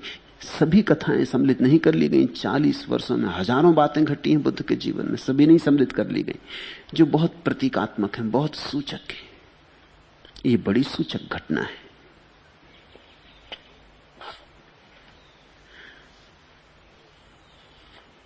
तो लड़ो मत, जीवन के लिए मत लड़ो, मोक्ष के लिए लड़ो। लड़ना हो तो मोक्ष के लिए लड़ो। जीवन को लंबाने की आकांक्षा मत करो। आकांक्षा ही करनी हो तो जीवन से मुक्त होने की आकांक्षा करो। मैं एक कविता कल पढ़ रहा था,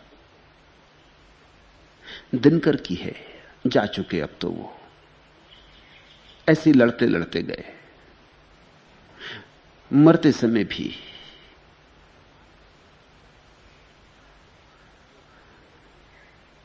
श्रोतापन्न होने का सौभाग्य नहीं मिला। मेरे पास आते थे, ध्यान की बात भी पूछते थे, कहते थे कभी करूंगा भी, लेकिन चिंता उनको देह की बनी रहती थी। डायबिटीज था तो उसकी चिंता, भोजन से प्रेम था और डायबिटीज होने के कारण भोजन अब ठीक से जो करने का मन होता था वो नहीं कर पाते थे, उसकी बड़ी पीड़ा थी। ऐसे ही गए। उनकी एक कविता कल मेरे हाथ लग गई। बुढ़ापा तुमसे मेरी दोस्ती नहीं लड़ाई है, तुम्हारा आना दोस्त का आना नहीं दुश्मन की चढ़ाई है। तुम अकेले नहीं आए, विपत्तियों की फौज सजाकर लाए हो, लेकिन मैं आत्मसमर्पण नहीं करूंगा। जवानी की आखिरी दीवार से पीठ लगाकर मैं तुमसे अंत तक लड़ूंगा। लड़ते रहे, कविता ठीक ही है, वो जो कह रहे हैं ऐसा ही किया उन्होंने। लेकिन जीवन के लिए लड़ना, इसका एक ही अर्थ होता है, दूसरे जीवन की मांग। मौत तो आती, मगर मौत से लड़के तुम दूसरे जीवन के लिए रास्ता बना लेते हो। पैदा हो गए होंगे किसी गर्भ में, क्योंकि इतनी देर वो रुक नहीं सकते। इतनी प्रबल आकांक्षा थी जीवन की, जीवन को पकड़ रखने का ऐसा भाव था कि देर न लगी होगी। इधर मरे होंगे, उधर पैदा हो गए होंगे, फिर वही चक्कर, फिर वही उपद्रव, फिर मरेंगे। आशा की जा सकती है कि इस बार ऐसी भूल ना करेंगे, इस बार श्रोतापन्न होकर मरेंगे। श्रोतापन्न का अर्थ है अब मृत्यु को स्वीकार करके मर रहे हैं, क्योंकि मृत्यु जीवन का अपरिहार्य अंग है। मृत्यु ऐसे ही अनायास दुर्घटना नहीं है, मृत्यु जीवन का ही हिस्सा है। मृत्यु जीवन पर छाई है, जीवन में छिपी है। स्वीकार करके मर रहे हैं क्योंकि अब जीवन की कोई आकांक्षा नहीं है। देख लिया, बहुत देख लिया, सब तरफ से देख लिया और कुछ सार नहीं पाया, इसलिए इस आनंद भाव से मर रहे हैं। लड़ते हुए नहीं, शांत भाव से डूब रहे हैं। जो शांत भाव से मर जाए उसका फिर जन्म नहीं होता। जो परिपूर्ण शांति में मर जाए वो अनागामी हो जाता है, वो उस लोक में स्थिर हो जाता है जिसको बुद्ध आरी भूमि कहते हैं। निद्धंत मलो अनंगणो दिव्यम अरी भूमि में हिसी। मैं तुमसे भी यही कहता हूं, मौत तो आएगी, उसको स्वीकार करना।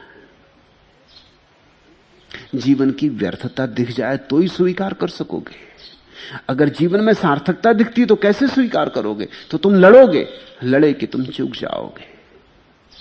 यहां लड़ने को कुछ है ही नहीं, यहां जागने को बहुत कुछ है, लड़ने को कुछ भी नहीं है, जीतने को कुछ भी नहीं है, जागने को बहुत कुछ है। और जो जाग गया वही जीत गया। इसलिए जागे पुरुषों को हमने जिन कहा है, जिन यानी जीते हुए। मगर उनकी सारी जीत क्या थी? उनकी सारी जीत उनके जागरण में थी।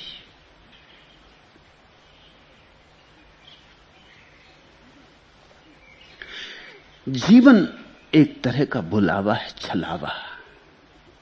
ये आशा बंधाता है, अभी तो कुछ भी ठीक नहीं है, कभी ठीक नहीं होता, मगर जीवन कहता कल ठीक हो जाएगा। अभी कल तक तो रुको, एक दिन तो और मांग लो, कौन जाने कल ठीक हो ही जाए। तो जीवन जीता आशा से।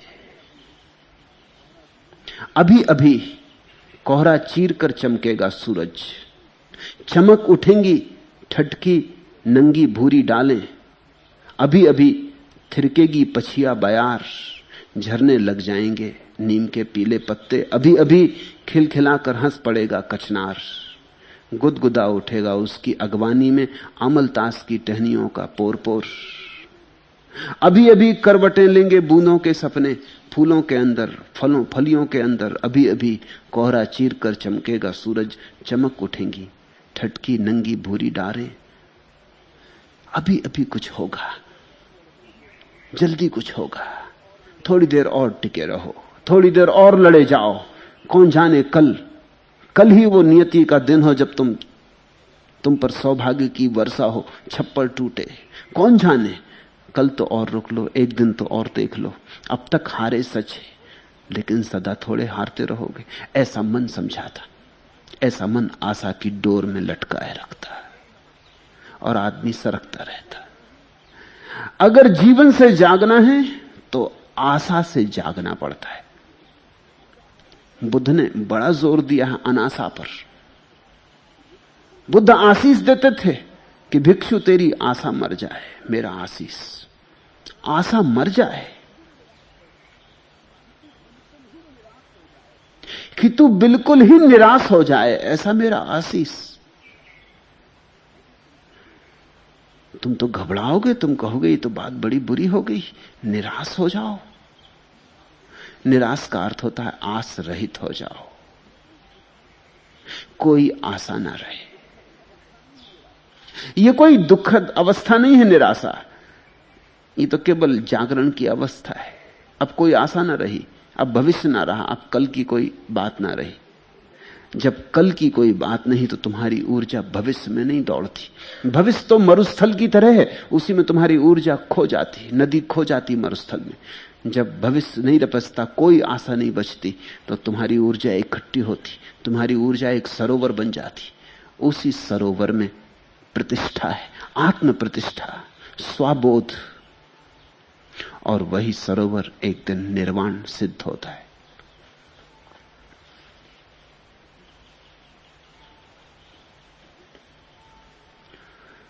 दूसरा सूत्र, उसकी कथा, वह भी पहले सूत्र के साथ जुड़ी कथा है। एक भिक्षु थे तिस्य। वर्षावास के पश्चात किसी ने उन्हें एक बहुत मोटे सूत वाला चादर भेंट किया। बौद्ध भिक्षु वर्षा के दिनों में रुक जाते थे 3-4 महीने, और वर्षावास के बाद जब वो यात्रा पर पुनः निकलते तो लोग उन्हें भेंट देते। भेंट भी क्या, थोड़ी सी भेंट लेने की उन्हें आज्ञा थी। 3 वस्त्र रख सकते थे, इससे ज्यादा नहीं। तो कोई चादर भेंट कर देता या कोई भिक्षा पात्र भेंट कर देता, तो पुराना भिक्षा पात्र छोड़ देना पड़ता, पुरानी चादर छोड़ देनी पड़ती। ये भिक्षु तिस्य ने वर्षावास किया किसी गांव में। जब वर्षावास के बाद उन्हें एक मोटे सूत वाला चादर भेंट किया गया तो उन्हें पसंद ना आया, बहुत मोटे सूत वाला था। भिक्षु को आज्ञा नहीं थी कि जो उसे दिया जाए उसमें वो शिकायत करे या वो कहे कि बहुत मोटे सूत वाला, ये मैं ना लूंगा। भिक्षु को जो दिया जाए वो चुपचाप स्वीकार कर ले। लेकिन आदमी तो होशियार होते, कानूनी होते, तरकीब तो निकाल ही लेते। उसी गांव में तिस्य की बहन रहती थी। जब ये चादर भेंट की गई तो वो बहन भी खड़ी थी। तो भिक्षु तिस्य ने वो चादर बहन के हाथ में रख दिया, कुछ कहा नहीं। बहन को भी बात समझ में आ गई कि चादर बहुत मोटे सूत वाला है। वो घर गई, उसने उस मोटे सूत वाले चादर को तेज चाकू से पतला पतला चीर, ओखल में कूट, उसे धुनकर पुनः पतले सूत वाली चादर तैयार की। इस बीच भिक्षु तिस्य बड़ी आतुरता से उस वस्त्र की प्रतीक्षा करते थे और मन ही मन उसके संबंध में अनेक अनेक कामनाएं बनाते थे कि ऐसा होगा चादर, कि वैसा होगा चादर, कि ओढ़कर ऐसा चलूंगा, कि वैसा चलूंगा। ख्याल करना, आदमी को वासना बनाने के लिए कोई बहुत बड़ा सामान नहीं चाहिए। फकीर की लंगोटी काफी, उस पर ही सारे महल बन सकते हैं कामना के। कुछ ऐसा नहीं कि तुम्हें बहुत बड़ा महल चाहिए, एक झोपड़ी बहुत। आदमी की वासना को टांगने के लिए कोई भी खूंटी काम आ जाती है। अब एक चादर थी, उस पर कोई ऐसा परेशान होने की जरूरत ना थी, लेकिन भिक्षु के लिए चादर ही बहुत। वो खूब सोचने लगे कि बहन ऐसा बनाएगी, कि बहन वैसा बनाएगी। बड़ी आतुरता से प्रतीक्षा करते थे, मन ही मन बड़ी कामनाएं उठती थीं। एक दिन उन्होंने वह वस्त्र लाकर उन्हें भेंट किया। उनका मन मयूर नाच उठा। ऐसा सुंदर चीवर तो भगवान के पास भी नहीं। तिस्से ने सोचा और अहंकार को खूब पोषण मिला। उन्होंने कहा कि अब कल जब निकलूंगा पहन के तो भगवान को भी पता चलेगा कि तुम्हारे पास भी ऐसा सुंदर चादर नहीं। संघ में किसी के पास ऐसा चादर नहीं है। लेकिन सांझ हो गई थी, सो तिस्से ने सोचा कल पहनूंगा। अब रात को पहन के निकलूंगा तो देखेगा भी कौन, और मजा तो दिखाने का ही होता है। ऐसा सोचकर बड़े जतन और लाड़ प्यार से उस वस्त्र को अर्गनी पर टांग दिया। वे रात उसकी चिंता में ठीक से सो भी ना सके। जिसके पास भी कुछ है वो चिंता की वजह से सो नहीं पाता। इसलिए गरीब सो लेता, अमीर नहीं सो पाता। अमीर को सोना चाहिए ज्यादा शांति से, उसके पास सब है। गरीब के पास कुछ भी नहीं, लेकिन गरीब सो लेता है, अमीर नहीं सो पाता। जैसे जैसे धन बढ़ता है वैसे वैसे चिंता बढ़ती। ये भिक्षु तिस्से रोज शांति से सो लेते थे, आज बड़ी बेचैनी में पड़ गया। रात कोई चुरा ही ले। अब भिक्षु ठहरते थे एक ही जगह, एक ही छप्पर के नीचे हजारों भिक्षु ठहरते थे। रात कोई उठा ही ले तो सुबह पता लगाना मुश्किल हो जाएगा। और इधर ऐसी है कि किसी की भी आंख में गड़ सकती है, और किसी ने देख ही लो बहन को लाते हुए, और कोई इसी प्रतीक्षा में बैठा हो, तो रात भय के कारण 2-4 बार तो उठ उठ के अंधेरे में टटोल को उन्होंने देख लिया कि चादर अपनी जगह है या नहीं। नींद में उस सुंदर वस्त्र के संबंध में तरह तरह के स्वप्न भी चलते रहे। कब सुबह हो और कब पहनूं, ऐसी वासना पास पास मंडराती रही। संयोग की बात कि उसी रात तिस्से का देहांत हो गया। वह चीवर के प्रति इतनी अति बलवती तृष्णा थी उनकी, उस चादर चीवर के प्रति, कि तिस्से मरकर चीलर हो गए। चीवर आ गए, मरते ही चीलर हो गए और चीवर में जा बैठे। दूसरे दिन भिक्षु उनके मृत शरीर को जलाकर नियमानुसार उस चीवर को परस्पर बांटने के लिए उठाए। यह भी नियम था, जब एक भिक्षु मर जाए तो उसकी वस्तुएं बांट दी जाएं, जिनके पास न हो उन्हें दे दी जाएं। वह चीलर तो पागल हो उठा। वो चीलर, अब तो तिस्से कहां थे, अब तो चीलर हो गए थे, वो चादर में छुपे बैठे थे। वो बिल्कुल पागल हो उठा। हमारी वस्तु लूट रहे हैं कह कहकर इधर उधर दौड़ने और चिल्लाने लगा। भगवान के अतिरिक्त कोई और तो, चीलर की कितनी उम्र, चीलर कितनी देर जिएगा। तब भगवान ने भिक्षुओं को तिस्से के चीवर को आपस में बांट लेने को कहा। भिक्षुओं ने स्वभावतः भगवान से 1 सप्ताह पहले रुक जाने और फिर आज अचानक बांटने की आज्ञा देने का कारण पूछा। तब भगवान ने तिस्से के चीलर होने और दोबारा मरने की बात बताई और कहा, कामी अनंत बार मरता है, जितनी कामना उतनी मृत्यु, क्योंकि जितनी कामना उतने जन्म। प्रत्येक कामना एक जन्म बन जाती है और प्रत्येक कामना एक मृत्यु बन जाती। और यह गाथा कही,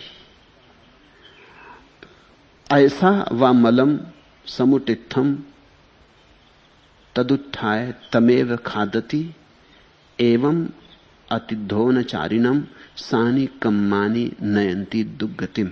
जैसे लोहे का मोर्चा उससे उत्पन्न होकर उसी को खाता है, वैसे ही सदाचार का उल्लंघन करने वाले मनुष्य के अपने कर्म उसे दुर्गति को पहुंचाते।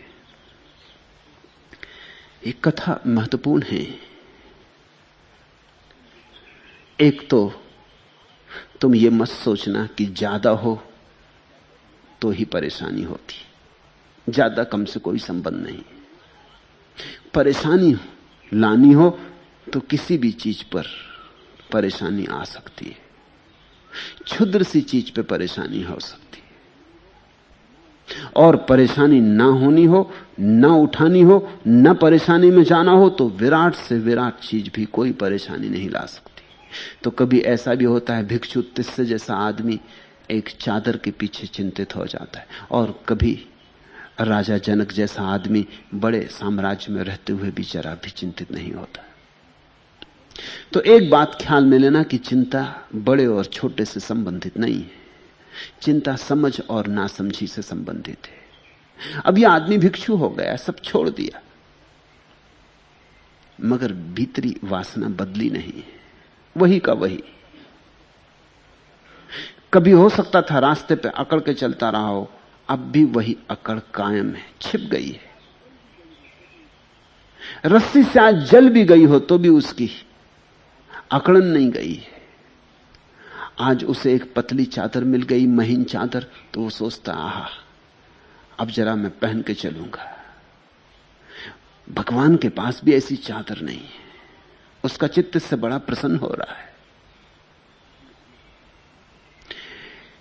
ये ईर्षा, ये अहंकार, ये प्रदर्शन की भावना, ये तो सन्यासी का लक्षण नहीं। इसलिए बुद्ध कहते हैं ये आचरण से पतन है। सन्यासी के आचरण का तो अर्थ ही ये होता है कि अब उसको प्रदर्शन की कोई इच्छा नहीं रही, अब दिखावे में उसका कोई रस नहीं है। सन्यासी का तो अर्थ ही ये होता है कि छोटी चीज हो कि बड़ी चीज हो, अब उसका ऐसा कोई मोह नहीं कि वो पकड़े। सन्यासी का तो अर्थ ही ये होता है कि अपना भी जो है उसे भी अपना न माने, देह को भी अपना न माने, मन को भी अपना न माने। संसारी का अर्थ होता है कि वो तो दूसरे की चीजों को भी अपना मान लेता है। यहां तुम आए, न तो जमीन लेकर आए न मकान लेकर आए। जमीन यहां थी, तुम आए उसके पहले थी, तुमने उस पर झंडा गाड़ दिया, तुम्हारी हो गई। आदमी अजीब पागल है। जब अमेरिकन पहली दफा चांद पर गए तो वहीं झंडा गाड़ा है, झंडा गाड़े बिना चलते ही नहीं, जैसे चांद किसी के बाप का हो, उस पर झंडा गाड़ दिया। जब हिलरी एवरेस्ट पे चढ़ा, उसने एवरेस्ट पे झंडा गाड़ दिया। अब एवरेस्ट सदियों से है, आदमी नहीं था तब से है, चांद कब से है। आदमी रहेंगे और समाप्त हो जाएंगे और चांद बना रहेगा, किसका है। लेकिन हम तो दूसरे की चीज पे भी कब्जा कर लेते। मैं कल एक कहानी पढ़ रहा था। एक धनी यहूदी एक भिक्षुक को हर साल एक निश्चित रकम दिया करता था। एक साल उसने उससे आधी ही रकम भिक्षुक को दी। भिक्षुक ने इस पे मुंह बनाया तो धनी ने उसे समझाया, भाई इस साल मेरे खर्चे बहुत बढ़ गए हैं। मेरा सबसे बड़ा बेटा देश की सबसे बड़ी नर्तकी पर फिदा हो गया और उस पर पानी की तरह पैसा बहा रहा है, इसलिए मुझे क्षमा करो, इस बार ज्यादा ना दे सकूंगा। ऐसा सुन के तो भिक्षुक एकदम खपा हो गया और बोला, श्रीमान जी, आपका चिरंजीव अगर देश की सबसे बड़ी नर्तकी को पालना चाहता तो पाले, मगर अपने पैसों से पाले, मेरे पैसों से तो नहीं। दूसरे की चीज पे भी अपना कब्जा हो जाता है। ख्याल रहे, सन्यासी का अर्थ है दूसरे की चीज पे तो कब्जे का सवाल ही ना रहा, कोई चीज अपनी है ऐसी धारणा भी विदा हो जाए। अब एक छोटी सी चादर वो साम्राज्य बन गई। एक छोटी सी चादर, उसी में उसने बेईमानी भी निकाल ली। मोटे धागे की थी, कह तो सकता नहीं था, कह नहीं सकता था कि इसे न लूंगा, कि पतले धागे की चाहिए, मगर कानूनी तरकीब निकाल ली। जहां कानूनी तरकीबें हैं वहां आदमी की सरलता खो जाती, पाखंड शुरू हो जाता। जैन मुनियों में, विशेषकर दिगंबर जैन मुनियों में, महावीर के समय से चला आया एक नियम है, प्यारा नियम है। महावीर जब निकलते थे सुबह ध्यान के बाद भिक्षा के लिए, तो वो एक व्रत ले लेते थे मन में कि अगर आज किसी घर के सामने 2 आम लटके होंगे तो मैं भोजन ले लूंगा, या किसी घर के सामने एक काली गाय खड़ी होगी तो भोजन ले लूंगा। ऐसा एक नियम ले लेते, फिर सारे गांव में घूम आते। कभी कभी महीनों तक भी भोजन नहीं मिलता था, क्योंकि अब इसका क्या भरोसा। एक दफा उन्होंने नियम ले लिया कि एक बैल खड़ा हो और बैल के सींग में गुड़ लगा हो, 3 महीने तक बैल ना मिला। अब बैल के सींग में गुड़ लगा हुआ, फिर जिस घर के सामने खड़ा उस घर के लोग निमंत्रण दें तब ना, तो कई बातें मिलनी चाहिए। वो मिल नहीं खाई तो 3 महीने तक वो वापस लौट आते थे। दिगंबर जैन मुनि अभी भी इसका पालन करता है, लेकिन उसने कानूनी तरकीब निकाल ली। वो 2-3 चीजें उसने तय कर रखी, बस उतनी ही लेता है नियम। तो तुम बहुत चकित होगे जब दिगंबर जैन मुनि गांव में आता है तो कई घरों के सामने तुम देखो 2 केले लटके हैं, 2 आम लटके हैं। बस वो 2-3 चीजें रखता है तो सभी घरों के सामने उतनी चीजें लटका देते हैं। अब ये कानूनी तरकीब हो गई। अब वो एक भी दिन बिना भोजन किए नहीं जाता। महावीर को 3 महीने तक भी एक दफा भोजन बिना किए जाना पड़ा, और अक्सर बिना भोजन किए जाना पड़ता था। महावीर के 12 साल की साधना के समय में कहते हैं कुल 365 दिन उन्हें भोजन मिला। मतलब 11 साल भूखे और 1 साल भोजन, ऐसा एक एक दिन, कभी 7 दिन के बाद, कभी 15 दिन के बाद, कभी महीने भर के बाद। जरूर उन्होंने कोई कानूनी तरकीब नहीं की होगी, नहीं तो अपना एक ही नियम रोज ले लिया कि 2 केले। धीरे धीरे लोगों को पता चली जाएगा कि जहां 2 केले लटके होती वहीं ये भोजन लेते, तो फिर श्रावक 2 केले लटकाने लगेंगे। 2 क्या, वो 200 लटका दें तो उससे कोई फर्क, कितनी अड़चन है उसमें। इतना ही नहीं, दिगंबर जैन मुनि किसी गांव में जाए, हो सकता है लोगों को पता ना हो, नए गांव में पहुंचे, लोगों को पता ना हो कि वो क्या नियम लेता है, तो एक चौका उसके साथ चलता है। एक श्रावक, एक श्राविका, 2-4 सज्जन, एक चौका उसके साथ चलता है। तो हर गांव में जहां जाता है उसके एक दिन पहले पहुंच जाता है। गांव के लोग तो भोजन बनाते ही हैं, अगर वहां न मिले तो इस चौके वालों को तो पक्का पता है। अगर गांव में न मिल पाए तो लौट के इस चौके में भोजन मिल जाता है, लेकिन भोजन कभी चूकता नहीं। फिर जरूरत क्या है इसको करने की? वो महावीर की जो बात थी वो तो खो गई। आदमी बेईमान है। एक बार ऐसा हुआ कि एक बौद्ध भिक्षु भिक्षा मांग के लौट रहा था और एक कौआ मांस का टुकड़ा लेके जाता होगा, उसके मुंह से छूट गया, वो भिक्षु के पात्र में गिर गया। अब बुद्ध ने कहा था जो तुम्हारे पात्र में गिर जाए वो स्वीकार कर लेना। अब उसने सोचा कि क्या करना, ताजा मांस का टुकड़ा था, पुराना मांसाहारी था वो। उसने सोचा कि भगवान ने खुद ही कहा है कि जो पात्र में गिर जाए, तो अब इसको इंकार भी कैसे करना। लेकिन पास में और भिक्षु थे, उन्होंने भी देख लिया था। उन्होंने कहा कि ठहरो, ऐसी स्थिति के लिए भगवान ने नहीं कहा है, भगवान से पूछना पड़ेगा, अभी रुको। उनको भी ईर्ष्या सताने लगी कि ये तो मांस खा जाएगा और हम। सभी क्षत्रिय थे, क्योंकि बुद्ध के अनुयायी और महावीर के अनुयायी अधिकतर सब क्षत्रिय थे, वो दोनों भी क्षत्रिय थे, तो क्षत्रिय घरों से लोग ज्यादा आए थे। भगवान के पास बात गई। बुद्ध ने सोचा, उन्होंने सोचा तुम्हारी बेईमानी के कारण कैसी अड़चनें खड़ी होती। उन्होंने सोचा कि अगर मैं कहूं कि तुम्हें तुम्हारे पात्र में जो गिरा है तुम कर लो भोजन, तो ये मांसाहार करेगा। मगर अगर मैं कहूं कि नहीं, तुम्हारे ऊपर छोड़ता हूं, कभी ऐसी स्थिति आ जाए कि जो करने योग्य नहीं है तो छोड़ देना, तो भी खतरा है। क्योंकि फिर तत्क्षण भिखारी, फिर भिक्षु जो है बौद्ध का, वो घरों में जाने लगेगा, जो उसको पसंद नहीं वो छोड़ने लगेगा। वो कहेगा ये करने योग्य नहीं।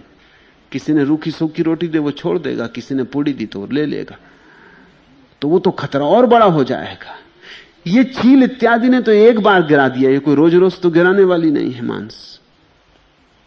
इसलिए उन्होंने कहा कि ठीक है, जो पात्र में आ जाए वो ले लेना। इस छोटी सी घटना के कारण सारे बौद्ध मांसाहारी हो गए। शाकाहार खो ही गया। चीन, जापान, कोरिया, तिब्बत, बर्मा सब मांसाहारी हो गए, सब बौद्ध मुल्क मांसाहारी। इस छोटी सी घटना के कारण ये चील ने सारा उपद्रव कर दिया। करोड़ों लोग मांसाहारी हो गए इस एक चील की तरकीब से। अब वो कहते हैं जो पात्र में पड़ जाए,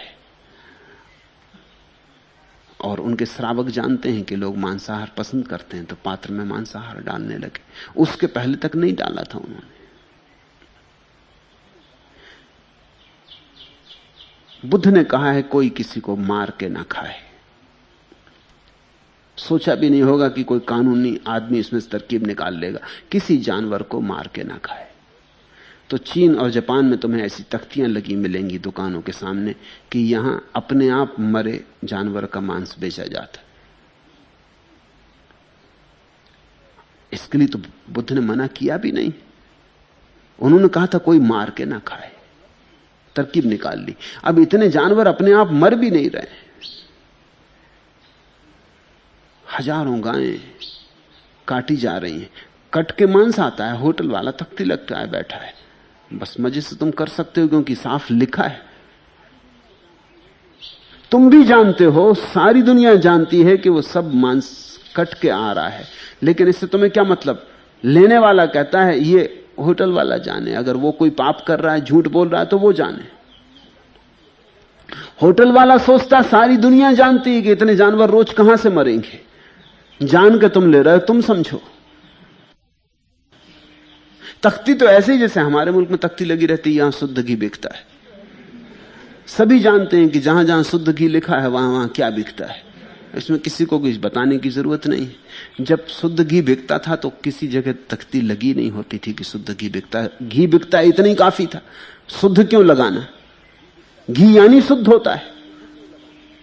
शुद्ध घी बिकता है उसका मतलब ये कि अशुद्ध का भाव प्रवेश कर गया है। तिस्स को कुछ बड़ी चीज नहीं थी, एक छोटी सी चादर थी, मगर चादर ने बेचैन कर दिया। खूब अहंकार उठने लगा मन में उसको, और रात अंधेरा हो गया, इसलिए अब तो पहनने का मौका नहीं, कल सुबह सूरज के उगते ही नहा धोकर पहन के निकलूंगा संघ में। देखेंगे भिक्षु ईर्षा से थके रह जाएंगे, खड़े रह जाएंगे। भगवान के पास भी ऐसी चादर नहीं जैसी मेरे पास है। लेकिन संयोग की बात, ना तो रात सो सका, चिंता के कारण सपने देखे, और उसी रात मर भी गया। ख्याल करना, जब भी तुम मरोगे तो जो तुम्हारी अंतिम वासना होगी वही तुम्हारे नए जन्म का सूत्रपात होती। इसलिए मरते वक्त अगर वासना के सहित मरे तो वासना ही तुम्हारे जीवन का ढांचा बनेगी, आने वाले जीवन का ढांचा बनेगी। मरते वक्त उसके मन में एक ही भाव था, एक ही भाव था कि चादर पहन लूं, चादर पहन लूं, चादर पहन लूं। फिर मर गया तो चीलर हुआ। चीलर का मतलब इतना ही है, कथा तो केवल एक बोध कथा है। चीलर का मतलब इतना है कि अब और तो कोई उपाय नहीं था, चीलर होके चादर में प्रवेश कर सकता था, ओढ़ सकता था चादर को, तो चीलर हुआ। वो चादर की वासना उसे चीलर बनाती। तुम्हारी वासना ही तुम्हारी नई देह बनेगी। इसलिए मरते वक्त सोच समझ के मरना। मगर मरते वक्त सोच समझ के मर ना सकोगे अगर सोच समझ पूरे जीवन न संभाला। तुमने कहानियां सुनी है, वो कहानियां एकदम व्यर्थ नहीं है, बड़ी प्रतीकात्मक है कि कोई आदमी मर जाता है, वो सांप होके अपने गड़ाए हुए धन पे बैठ जाता है। वो जिंदगी भर धन की ही बात सोचता रहा, रात दिन एक ही फिक्र रही कि जहां धन गड़ाया है कोई उसमें आ ना जाए। मर के सांप हो गया है। ऐसा हो या ना हो ये सवाल नहीं है, मगर ये बात सूचक है। तुम मर के वही हो जाओगे जो तुम्हारे जीवन भर की वासना थी, और अंतिम घड़ी में तुम्हारे चित्त पर जो बादल डोल रहे थे उन्हीं के इशारे पर तुम्हारे नए जीवन का प्रारंभ होगा। वो तिस चीवर में चीलर हो गया, और जब उसकी चादर उठाई गई तो स्वभावतः चीलर एकदम पागल हो उठा। वो दौड़ने लगा चादर के भीतर और चिल्लाने लगा, हमारी वस्तु लूट रहे।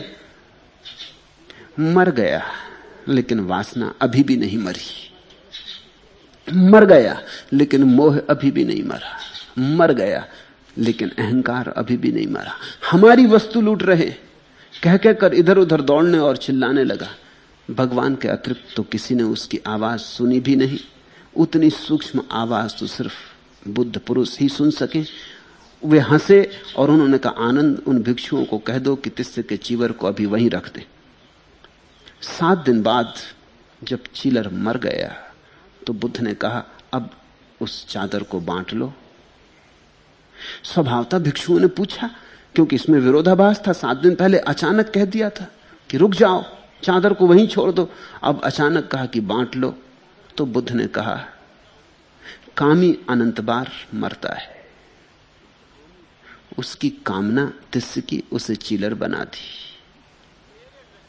अब चीलर की तरह वो मर गया। अब जो कामना लेकर मरा है वो फिर उस कामना से पैदा होगा, फिर मरेगा। कामी अनंत बार मरता है। जितनी कामना उतनी मृत्यु। प्रत्येक कामना एक जन्म है और प्रत्येक कामना एक मृत्यु है। और तब उन्होंने यह गाथा कही जैसे लोहे पर मोर्चा लग जाता, जंग लग जाती। वो आती तो लोहे से ही है, लेकिन लोहे को ही सड़ा देती, गला देती, मिटा देती। जैसे लोहे पर जंग आ जाती, उसी से उत्पन्न होती और जंग फिर उसी लोहे को खा जाती। ऐसी ही तुम्हारी वासनाएं तुम्ही में उत्पन्न होती और तुम्ही को खा जाती। वासना तुम्हारी चेतना पर जंग है। वासना से जो मुक्त है वो निर्मल है, उस पर कोई जंग नहीं। वैसे ही सदाचार का उल्लंघन करने वाले मनुष्य के अपने कर्म उसे दुर्गति को पहुंचाते। ये तिस्य की हालत देखो। बुद्ध ने कहा अपनी ही भ्रांति, अपनी ही भूल, कैसी दुर्गति मिलेगी। कहां भिक्षु था, कहां चीलर हुआ। मनुष्य इन सारी यात्राओं पर होकर आया है। तुम कभी पशु थे, कभी पक्षी थे, कभी पौधे थे, कभी पहाड़ थे। अब तुम मनुष्य हो। इस मनुष्य होने के अपूर्व अवसर का ठीक ठीक उपयोग कर लो। कहीं ऐसा ना हो कि यह अवसर ऐसे ही खो जाए। इस अवसर का एक ही ठीक उपयोग है और वो है इस बार इस भांति मरो कि फिर कोई जन्म ना हो। उसने ही जीवन का सम्यक उपयोग कर लिया जो इस भांति मरा कि फिर कोई जन्म ना हो। लेकिन उसके लिए निर्वासना में मरना जरूरी है। शांत, मौन, शून्य भाव में मरना जरूरी है। तो फिर तुम्हारे भीतर कोई दिशा नहीं है जो तुम्हें कहीं ले जा सके। जब तुम्हारे भीतर कहीं जाने की कोई कामना नहीं, कुछ होने की कोई कामना नहीं, तब तुम इस पृथ्वी के प्रभाव से मुक्त हो जाते हो। तब तुम उठते हो आकाश की उस ऊंचाई पर जहां बुद्धत्व को प्राप्त व्यक्ति ही उठते हैं। एक ऐसा जन्म है कि फिर कोई मृत्यु नहीं। वह जन्म है मोक्ष में। और फिर ऐसे अनंत जन्म हैं जिनमें बार बार मृत्यु है। वैसे जन्म है संसार में। चुनाव तुम्हारा है।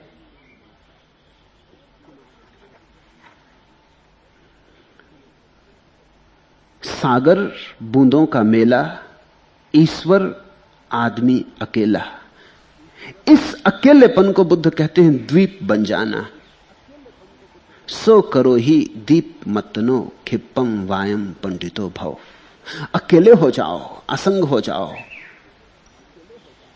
ऐसे जियो कि तुम अकेले हो, कोई संग साथ नहीं, कोई संगी साथी नहीं, कोई अपना नहीं, कोई पराया नहीं। ऐसे द्वीप की भांति जियो। और जिस दिन तुम द्वीप के भांति जियोगे उसे अभी जला जो पांडित्य का है। ये दिया बुझा बुझा ही न रह जाए। इस दिए को जलाना ही है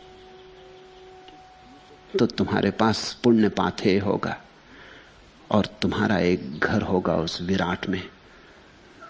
तुम बेघर न होगे। संसार से तो घर मिटाना है और निर्वाण में घर बनाना है। आज इतना ही।